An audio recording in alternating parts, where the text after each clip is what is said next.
When you think of running backs in the draft, you think of guys like Bijan Robinson, Jahmyr Gibbs, and Devon Achane. But what if I told you that there was a guy that Bijan Robinson, a top 3 talent in this class, knows very well that is being criminally underrated? And yes, I'm talking about Bijan's backup, Roschon Johnson.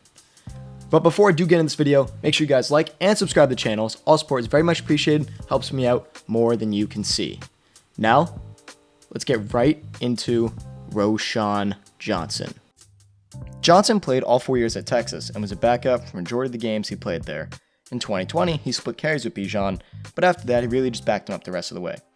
He garnered a total of 2,610 yards and 26 touchdowns on the ground and through the air during his 4 years. He was invited to the Senior Bowl, where he was impressive early on, but he ended up breaking his hand. That won't affect him in the long run and in the draft on Thursday. With all these factors, the playing time and the broken hand, some may be confused as to why I think he will be a steal in this draft, but let's take a deeper dive into Johnson's strengths and weaknesses and really just what I like about him as a prospect. If there's one thing everyone can agree on about Roschon, it's that he's a powerful, strong athlete. He runs with so much ferocity every time he touches the ball that scares defenders from wanting to tackle him. I mean, I'd be afraid of tackling a 6 foot, 220 pound guy, and his size is just absolutely unbelievable. It helps him break tackles against bigger defenders. He came 37th in missed tackles forced. However, he had 30 fewer carries at 94 than anyone else in the top 50. He was also 10th in yards after contact per attempt at an impressive 4.28.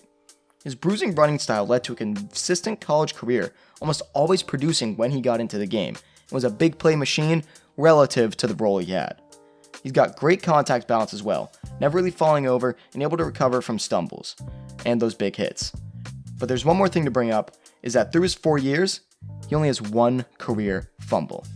His body is his biggest strength by far. And keep in mind, this is all while being on a 35th ranked Texas offense. And outside of Robinson and Johnson, it was just not good to watch. Quarterback play was subpar. I love Quinn Ewers, and he will grow to be a star though. And there were no real receiving weapons as well. The two take advantage of every lane that comes their way, which helped carry the Texas offense to some minor levels of success. Roschon benefited from the star power of Bijan, but that does not mean he is only a beneficiary of that. He is his own player. Now, the thing that I think will really help Roschon in the NFL, that he showed a lot at Texas, is his pass protection skills. While he's not Zeke Elliott level, he's very willing to throw his body on the line to protect his quarterback. That was seen in games and in Senior Bowl drills. As you can see in the background right now, you can see him picking up linebackers with ease and staying grounded so the defenders cannot just blow by him, as you see with a lot of running backs in pass protection. He really uses his sheer, scary size to take advantage of unexpected blitzers. In general, in the passing game, he's decent enough to be serviceable at the NFL level. By no means is he elite, but his receiving skills, they can help him out a little bit. His combination of pass protection and decent pass catching ability, he should be a great guy to add to most teams' passing schemes as a whole. One thing you do need to look at with all running backs in a draft is how many miles they have on them. Roschon really does not have that many miles on him, as he has only had 448 touches in his 4 years. That'll help him have a longer career than some other guys that will obviously go ahead of him in the draft, barring injury to Roschon, of course. He also have a longer career because he can play special teams, and there are guys who just make a career off of special teams. But no disrespect to any of those guys because, Matthew Slater's the best. Johnson is not one of those guys. Those two things will really help him prolong his career. Anyone who can play special teams has a spot in this league, and not having that many touches as a running back that does have some upside will also help you later on in your career when you get older and you have those more touches added to you, that your body won't just fail you. Johnson is a solid prospect, an elite bruiser that can protect the quarterback, but obviously there are some flaws. He's a projected day 3 pick. Roschon's biggest flaw is his burst and acceleration. He's not the fastest guy, and he plays slow on the field. He ran a 4.58 40-yard dash, which is not that bad, but not elite. However, at his size, it is kind of impressive. His acceleration is not that great, and it really hurts his ability to make bigger plays than he already does with Texas.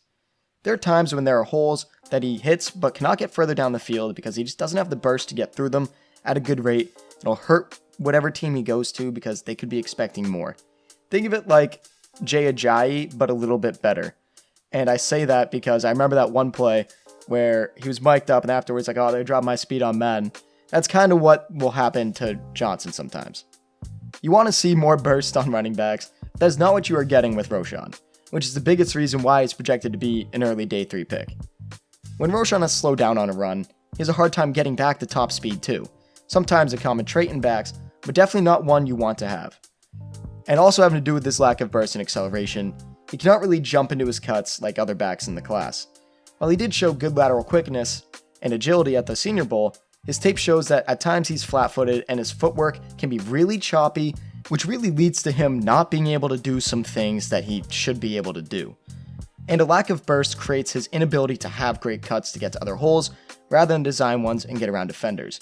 That and his footwork really pain him a lot. You want to see him get to those other holes and just get further down the field, but the lack of footwork and lack of elite burst really hinder him from that. Obviously, he can go through you, but going around is the problem. It helps to be versatile and has a huge infirmity for Johnson. His poor footwork is shown on screen passes and when he tries to cut quickly. At times, he shows footwork skills, but it really is inconsistent. You just can't rely on his footwork ability, but hey, sometimes it isn't too bad. If he can fix those mechanical issues, it'll be insanely beneficial for his future, and obviously lengthening and making his career just better for himself. And the last real concern I have for Roschon Johnson is that he's just not great on the outside. We've seen a couple plays where he does have some outside runs, but since he plays kinda slow, when he gets outside, he struggles to beat defenders and is either tackled or pushed out of bounds a good bit. He's an inside the tackles type of runner, but with his occasional inability to switch holes to get to the right hole, it can sometimes be a detriment to his strengths of being a bruising back. And although he plays slow, for his size, like I said earlier, a 4.58 40 is pretty good. That's just 0.04 seconds slower than Derrick Henry, who is a good size comp. Not pro comp, just the size. Don't worry. Overall, Roschon does a lot of good, but the things he does bad are an awful sight at times. His upside as a pass protector, special teamer, and bruiser make any team take a shot on him on day 3. I really like 4 teams for him: the San Francisco 49ers, the Philadelphia Eagles, the Chicago Bears, and the Cincinnati Bengals. He fits really well in a zone blocking scheme, where the offensive line kind of moves laterally and they create natural gaps in defensive formation for the running back to find the hole. While at times Johnson may struggle to find the hole, having those easy holes for him to get through will really help him succeed the most in the NFL.